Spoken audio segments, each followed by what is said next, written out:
ETF index mutual funds నేర్చుకుని stock మార్కెట్లో రాణించాలనుకుంటున్నారా? వెంటనే ఈ నెంబర్కి కాల్ చేయండి.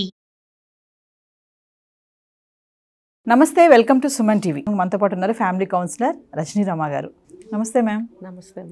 పెళ్ళైన తర్వాత వేరే కాపురం పెడతారు, బయటకు వచ్చేస్తారు కదా. మరి అప్పటి వరకు తల్లిదండ్రులాగా ఉన్న వాళ్ళు బయటకు వచ్చాక పరాయి వాళ్ళు అయిపోతున్నారు. అంటే పిల్లలకి అంటే వేరే ఏ విషయంలో కూడా వాళ్ళకి పొంతన ఉండదు. అసలు మీరు చెప్పేది ఏంటి, మీ మాట ఎందుకు వినాలి, ఇలా ఎందుకు వస్తూ ఉంటాయి అంటారు? ఎందుకనంటే ఈ ఆలోచన, ఈ మార్పు అబ్బాయిలోనే వస్తుంది, కోడల్లో తర్వాత వస్తుంది, ఫస్ట్ అబ్బాయిలో వస్తుంది. ఎందుకనంటే మా ఆవిడని ఎలా చూస్తుంది మా అమ్మ, ఆ ధోరణి అనేది అంటారు జెనెటికల్ అంటారు చూడండి. జెనెటికల్ లాగా, జెనెటికల్ కాదు, జెనెటికల్ ఒక ఇదిలాగా వాళ్ళలో వచ్చేస్తుంది అనమాట. అంటారు కదా, ఏమంటారు వంశపారంపర్యం అని, అలాగ వచ్చేస్తుంది ఆ క్వశ్చన్ వాళ్ళల్లో. అదే వాళ్ళు సృష్టించుకున్నది అనమాట. ఆ ఆలోచన అనేది వచ్చేస్తుంది వాళ్ళకి. అలాగా మా ఆవిడని ఎలా చూస్తుందో మా అమ్మ, మా నాన్న అనేది దృష్టి చాలా తక్కువ పడుతుంది, ఒక 1% 2%. మిగతా అంతా తల్లి మీద ఎక్కువ ఇంపాక్ట్ ఎక్కువ ఉంటుంది. అది ఆ స్త్రీకి చాలా నరకం అన్నమాట. ఇప్పుడు వచ్చింది కొత్త అమ్మాయి అంటే, నేను బాగా దగ్గరగా వెళ్ళి చెప్తాను, చాలా జరుగుతున్నాయి కదా. అమ్మాయిలు పెళ్ళైన దగ్గర నుంచి మొదలు పెడతారు, ప్రతి చిన్నది ఇక్కడ చేరి ఇలా ఏదో ఒకటి చెప్తూ ఉంటారు. చెప్పడం వల్ల అంటే వీళ్ళ మీద చెప్తారని కాదు, అత్తమామల మీద చెప్తారని కాదు, వాళ్ళు పెళ్ళికి వచ్చిన వాళ్ళు ఎవరో ఏదో అన్నారని, ఆ వచ్చిన ఆవిడ ఏదో చూసిందని నా వైపు, ఇంకొక ఆవిడతో ఏదో చెప్తుందని, అంటే అన్ని తన గురించి అన్న గిల్టీ ఉంటుంది, గిల్టీ ఫీలింగ్. ఎందుకంటే తను కొత్తగా వచ్చింది కదా, ఒకవేళ నా గురించే చెప్పుకుంటున్నారేమో అన్న గిల్టీ తోటి చిన్నగా వెనక నుంచి మర్మరింగ్ స్టార్ట్ అవుతుంది. అప్పుడు ఈ అబ్బాయికి స్టార్ట్ అవుతుంది స్పెషల్గా ఒక దృష్టి. వీళ్ళు ఏమంటున్నారు, వాళ్ళు ఏమంటున్నారు, మా అమ్మాయి ఎలా చూస్తుంది, మా నాన్న ఎలా చూస్తున్నారు, ఇంట్లో ఉన్న సభ్యులు ఎలా ట్రీట్ చేస్తున్నారు అనేది కాన్సన్ట్రేషన్ మొదలు పెడతాడు. మొదలుపెట్టి తను అనుకుంటాడు భార్యకి ఏ కష్టం కలిగించకూడదు కాబట్టి తల్లిదండ్రులు కంట్రోల్ చేయాలి ఫస్ట్. వాళ్ళు అంటారు కదా, ఇప్పుడు జరిగిన దాన్ని బట్టి అతనికి ఒక ఒపీనియన్ వచ్చేసింది. తల్లిదండ్రులు ఉన్నవాళ్ళు అనేవాళ్ళు మా భార్య బాధపడేది కాబట్టి వీళ్ళు అనకుండా జాగ్రత్త తీసుకోవాలి, భార్యని కష్టపెట్టకూడదు అనేది వచ్చేస్తుంది అబ్బాయికి. మంచిదే, పెళ్లి చేసుకున్న తర్వాత భార్యని కష్టపెట్టకుండా, ఒక మాట అనకుండా జాగ్రత్తగా చూసుకోవాలి. కానీ నువ్వు వేరే ఎక్కడన్నా సెక్యూర్ చేయగలవా? బయట ఎంతోమంది ఎన్నో అంటారు ప్రపంచంలో, వర్క్ ప్లేస్లో కానీ, బయట ఎక్కడన్నా కానీ, ఎక్కడన్నా కానీ అన్ని చోట్ల చేయలేవు. ఎవరండి సహించి ఊరుకుంటున్నారు? కొంచెం జరగమ్మా అంటే పక్క నుంచి వెళ్ళలేవా? అదే ఇంట్లో అంటే ఏమంటారు, గోల గోల చేస్తారు. బయట నువ్వు 1,00,000 భరిస్తావు, ఇంట్లో నువ్వు 1 భరించవు కదా. ఆ న్యాచురాలిటీని అమ్మాయి కానీ అబ్బాయి కానీ ఎందుకు తీసుకోలేకపోతున్నారు కాబట్టి ఇక్కడ ఇలా చెప్పుకోవటాలు అనేవి జరుగుతాయి. అదే ఆ భార్యని ఏమి అనకూడదని చెప్పి ఇక్కడ కాన్సన్ట్రేషన్ పెట్టి ప్రతి చిన్నది అబ్జర్వ్ చేసి, ప్రతి చిన్నదాన్ని పట్టించుకుని, ప్రతి చిన్నదాన్ని అమ్మ ఇలా కాదు, అమ్మ అలా కాదు, నువ్వు ఇలా చెప్తే బాగుంటుంది, తను బాధపడకుండా ఉంటుంది అని అంటాడు. మరి ఇక్కడ తల్లి బాధపడుతుంది కదా. మీరు అడిగిన ప్రశ్న, నిన్నటి వరకు తల్లిదండ్రులు అయ్యారు, ఇవాళ కాకుండా పోతున్నారు అంటే భార్య రాగానే నువ్వు తల్లికి ఎన్ని హెచ్చరికలు చేస్తున్నావు బయట దానికి చేసినట్టు. ఇందులో ఎవరు బయట వాళ్ళు లేరు, జీవితానికి ఒక ఆలంబన కావాలి కాబట్టి ఆ తల్లి కూడా పెళ్లి చేసుకుని ఇక్కడికి వచ్చింది, నువ్వు కూడా పెళ్లి చేసుకుని ఒక అమ్మాయిని ఒక తల్లి రూపంలో తీసుకొచ్చావు ఇక్కడికి.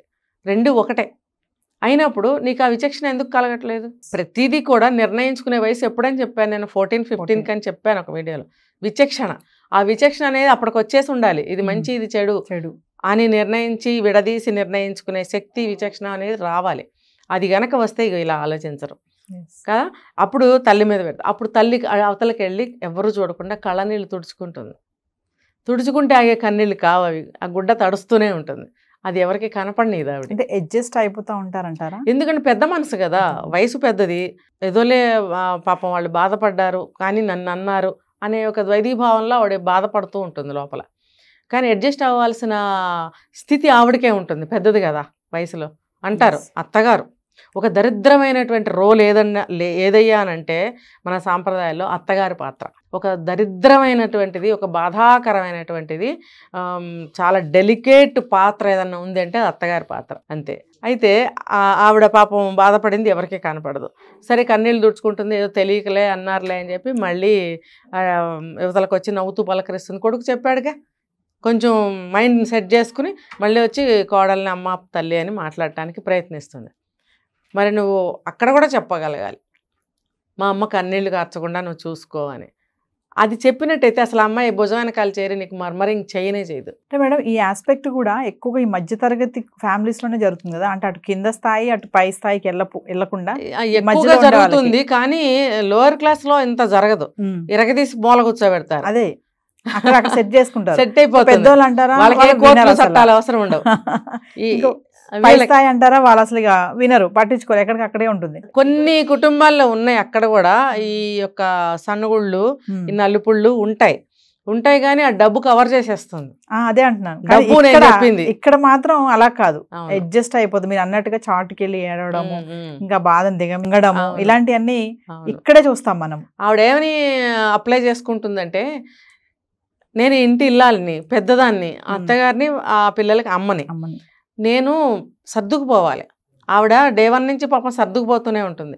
అంటే ప్రతిరోజు ఏ స్టేజ్కి ఆ స్టేజ్లో ఆవిడ ఇదే మాట చెప్పుకుంటుంది, ఆటో సజెషన్స్ ఇచ్చుకుంటుంది. ఆవిడ నేను పెద్దదాన్ని, నేను సర్దుకుపోవాలి, నేనే ఇలా చేస్తే పిల్లలు ఇంకా ఎలా చేస్తారు, నేనే బాధపడితే వాళ్ళు ఇంకెంత బాధపడతారు, నాకెంత కష్టం వచ్చినా సరే వాళ్ళకి తెలియకూడదు, నేను ఎంత బాధపడినా సరే వాళ్ళని బాధ పెట్టకూడదు. ఇవన్నీ కూడా ఒక ప్యూర్ మదర్లో ఉంటాయి. ఉన్నప్పుడు ఆవిడే కన్నీళ్ళు తుడుచుకుని మళ్ళీ ఆవిడే వచ్చి పలకరించి అంతా చేస్తుంది. ఇలా 2-3 సార్లు జరిగేటప్పటికి ఆ అమ్మాయిలో ఒక ధీమా వచ్చేస్తుంది. ఓహో ఇప్పుడు ఇవి డౌన్ అయిపోయింది, ఇంకా నేను చక్రం తిప్పచ్చు. ఒకవేళ మంచి అమ్మాయి అయితే పర్వాలా, లేదనుకోండి చక్కగా బయటకు వెళ్తారు. ఇదంతా జరిగేది ఆ పెళ్ళైన వారం 10 రోజుల్లోనే. ఇప్పుడు నేను చెప్పింది ఇదంతా జరిగేది 7 నెలలు కాదు. ఇది అంటే ఏదో పెళ్ళైన తర్వాత అటు ఇటు తిరుగుతారు ఒక 1 నెల రోజులు, ఆ పీరియడ్ అనమాట ఇది. అంటే ఆ తర్వాత వీళ్ళు వేరే కాపురానికి వెళ్ళేది ఫిక్స్డే ఆల్రెడీ. ఉన్న ఈ 4 రోజుల్లో కూడా జరిగే తతంగం ఇదంతా. అంటే నువ్వు అస్సలు ఏమాత్రం నువ్వు సరిపెట్టుకోవు, పెళ్లి చేసుకుంటావు, వస్తావు. మరి నువ్వు మిగతా జీవితం అంతా ఈ జనారణ్యం అంటారు కదా, ఈ సమాజం అనేది ఒక జనారణ్యం. ఆ అరణ్యంలో నువ్వు ఎలా వెళ్తావు? ఇక్కడ నువ్వు అడ్జస్ట్ అవ్వలేకపోతున్నావు, యాక్సెప్టెన్సీ లేదు, మరి అడాప్ట్ చేసుకునేది లేదు ఏ విషయాన్ని. నువ్వు బయట ప్రపంచంలో నువ్వు ఎలా ఇవన్నీ రిసీవ్ చేసుకుంటావు, ఎలా ఫేస్ చేస్తావు అనేది ఆ అమ్మాయికి అర్థం కాదు. తెలుసుకునే ప్రయత్నం చేయదు, చెప్పేవాళ్ళు లేరు. ఇదంతా చేయాల్సింది ఎవరయ్యా అంటే భర్త, వారధి. చెప్పండి మేడం, మీరు చెప్తుంటే నాకు ఒక పాయింట్ గుర్తొచ్చింది. అంటే ఈ మధ్యతరగతి కుటుంబంలో ఈ సర్దుకుపోవడం అనేది ఖచ్చితంగా ఎవరో ఒకరు చేయాల్సిందే, లేకపోతే కుటుంబం ముందుకు వెళ్ళదు. ఎక్కడి నుంచి వచ్చేస్తాయి అన్ని సర్దుకుపోవడమే. మధ్యతరగతి ఈజ్ ఈక్వల్ టు సర్దుకుపోవడం, అంతే, ఇంకేం లేదు అక్కడ. ఖచ్చితంగా ఒకరు సర్దుకుంటేనే అంతే ఆ కుటుంబం అనేది నడుస్తుంది. చూడండి, పాతకాలంలో భర్తలు ఎప్పుడు తిడుతూనో అధికారం చలాయిస్తూనే ఉన్నా కూడా ఆ స్త్రీ భర్త వెనకాలే నుంచి ఉంటుంది. ఎందుకు? సర్దుకుపోవడం వల్ల. అవును, ఆ కన్సర్న్ అనేది అతనికి ఉంటుంది లైఫ్ చివర్లో. నేనేం చెప్పినా నా వెనకాలే నుంచుంది అనేది అతనికి కూడా ఉంటుంది. అంటే ఆ జనరేషన్ అట్లా నడిచింది. ఏ జనరేషన్ అయినా వివాహ బంధం నిలబడాలంటే అది ఉండాల్సిందే, అంతే కదా. ఎప్పుడైనా మనిషి బ్రతకడం కోసం ఏం చేసి తింటున్నాం కదా, తినకుండా ఏం లేంగా. అది ఎలాగో ఇది కూడా అంతే. వీళ్ళది అర్థం చేసుకోకుండా వేరే కాపురం ఎటు వెళ్ళిపోవడానికి ఫిక్స్ అయిపోతారు. ఉద్యోగాల పరంగానో ఏదో ఒక కారణం చెప్తారు, ఇల్లు చాలలేదనో, మాకు అత్తగారు ఇలా అనేసింది కదా 4 రోజుల్లో, అందుకని మేము ఉండలేము బాబోయ్, అమ్మ తను ఉండలేదు, నువ్వు ఇలా మాట్లాడతావు అని చెప్పి బయటికి తీసుకుపోవడానికి కొరికే ప్రయత్నం చేస్తాడండి. కొడుకు ద్వారా మాత్రమే ఆ అమ్మాయి ఆ పని చేయగలుగుతుంది. ఆ అబ్బాయి కాదు అని ఎదురు తిరిగితే ఆ అమ్మాయి ఏమీ చేయలేదు. ఇదంతా కూడా అబ్బాయిల్లోనే ఉంది, మంచైనా చెడైనా సరే. ఏదో పెద్ద దేవలోకంలో నుంచి ఊడిపడ్డ అపురూపమైనటువంటి ఒక మెత్తని పువ్వు అన్నట్టు అనుకుంటాడు. మనకు బ్యాక్ షేడ్స్, ఇంటర్నల్ షేడ్స్ కనబడవు. మెల్లమెల్లగా కనపడితే ఎప్పుడంటే వాళ్ళిద్దరు మాత్రమే ఉంటారు కదా, ఉన్నప్పుడు ఒక్కొక్క షేడ్ బయటకు వస్తుంది, నరకం యాతన అనుభవిస్తాడు. మింగలేడు కాక్కలేడు, స్వయంకృతం అనమాట, అది అనుభవించాల్సిందే.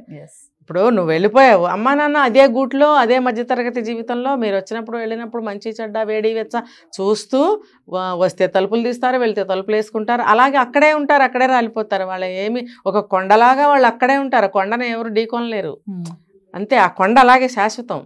కాబట్టి వాళ్ళకేమీ ఎఫెక్ట్ పడదు, పడేదంతా వీళ్ళకి. వాళ్ళు ఏం కోల్పోయారో వాళ్ళకి ఒక మిడిల్ ఏజ్ వచ్చాక తెలుస్తుంది, లేదు ఒక కష్టం వచ్చాక, లేకపోతే ఒక అవసరానికి ఎవరైనా హెల్ప్ ఉంటే బాగుండు అనిపించినప్పుడు తెలుస్తుంది వాళ్ళకి. అప్పటి వరకు అంత పరాయి వాళ్ళలాగా అయిపోతారనమాట. అది ఇలాంటివి చూసినప్పుడు విన్నప్పుడు కూడా తెలుసుకోవాలి వాళ్ళు, ఇందులో ఎంతవరకు నిజం ఉంది, ఇది మనకేమైనా ఉపయోగపడుతుందా అని ఒక క్షణం ఆగి చూసి ముందుకు వెళ్ళండి అని మనకి ఆర్టీసీ వాళ్ళు రాస్తారు రోడ్ల మీద కదా, బస్సుల మీద. అలా ఈ ప్రతి ఒక్క చోట ఒక్క నిమిషం ఆగండి, ఆలోచించండి, నిర్ణయించుకోండి, ఇది నిజము, ఇది మనం పాటిస్తే మనకి మంచి జరుగుతుందా అని ఆలోచించి కాస్త ముందుకెళ్ళండి. కనీసం మీ కుటుంబాల్లో గొడవలు రాకుండా మీ కుటుంబాలు ఒక బంధం అనేది బాగుంటుంది కదా. మిగతా వాళ్ళతో మీకు పోలిక ఎందుకు, అది వాళ్ళు లేరా, వీళ్ళు లేరా, ఉన్నారు, వాళ్ళు తగలబడుతున్నారు, వీళ్ళు తగలబడుతున్నారు, మనం కూడా తగలబడదామా? మనం తగలబడద్దు, మనం హ్యాపీగా ఉందా అని అనుకోవాలి కదా ఎవరికి వాళ్ళు. వాళ్ళు ఎవరో ఏదో అయిపోతే మనకేంటి పోలిక? ఒక మంచి విషయం పోలిస్తే వాళ్ళతో ఎందుకు పోలుస్తున్నావు అంటారు. ఇలాంటివి ఎవరైనా వచ్చినప్పుడు వాళ్ళు అలా లేదుగా, నువ్వు ఎందుకు ఇలా అంటారు. అంటే ఏంటి ఆ నైజం ఏంటి? తల్లిదండ్రుల్ని బాధ పెట్టే నైజం ఏంటి అంటే, మాటలు నేర్చేసుకుని బాగా చదివేసుకుని పెద్ద పెద్ద ఉద్యోగాలు చేసేస్తూ నోటుకొచ్చినట్టు మాట్లాడేస్తే తెలివితే ఎట్లా? అదేమన్నా గొప్ప? ఏమీ కాదు. వీళ్ళు ఇలాగే కొండలాగా ఇక్కడే ఉంటారు, పడే బాధలన్నీ మీరే పడతారు. కాబట్టి వీళ్ళని పరాయితనంగా చూడటం వల్ల, మీరు బయటకు వెళ్ళటం వల్ల నష్టాలు కష్టాలు అన్నీ మీకే ఉంటాయి, కానీ వాళ్ళకి ఏమీ ఉండవు. మహా అయితే వృద్ధాప్యంలో వాళ్ళు బాధలు పడతారు.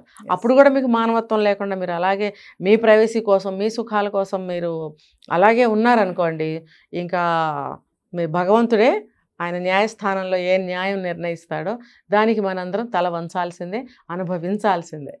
Thank you ma'am.